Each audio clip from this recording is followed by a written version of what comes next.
অমলকান্তি আমার বন্ধু। স্কুলে আমরা একসঙ্গে পড়তাম।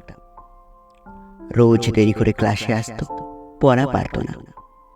শব্দরূপ জিজ্ঞেস করলে এমন অবাক হয়ে জানলার দিকে তাকিয়ে থাকতো যে দেখে ভারী কষ্ট হতো আমাদের। আমরা কেউ মাস্টার হতে চেয়েছিলাম, কেউ ডাক্তার, কেউ উকিল। অমলকান্তি সেসব কিছু হতে চায়। সে রোদ্দুর হতে চেয়েছিল। ক্ষান্ত বর্ষণ, কাক ডাকা বিকেলের সেই লাজুক রোদ্দুর, যা আমার জামরুলের পাতায় যা নাকি অল্প একটু হাসির মতন লেগে থাকে। আমরা কেউ মাস্টার হয়েছি, কেউ ডাক্তার, কেউ উকিল।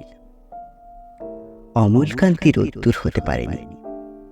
সে এখন অন্ধকার একটা ছাপাখানায় কাজ করে। মাঝে মধ্যে আমার সঙ্গে দেখা করতে আসে, চা খায়, এটা ওটা গল্প করে, তারপর বলে উঠি তাহলে। আমি ওকে দরজা পর্যন্ত এগিয়ে দিয়ে আসি। আমাদের মধ্যে যে এখন মাস্টারি করে, অনায়াসে সে ডাক্তার হতে পারত। যে ডাক্তার হতে চেয়েছিল, উকিল হলে তার এমন কিছু ক্ষতি হতো না। অথচ সকলেরই ইচ্ছে পূরণ হলো এক অমলকান্তি ছাড়া। অমলকান্তি রোদ্দুর হতে পারেনি।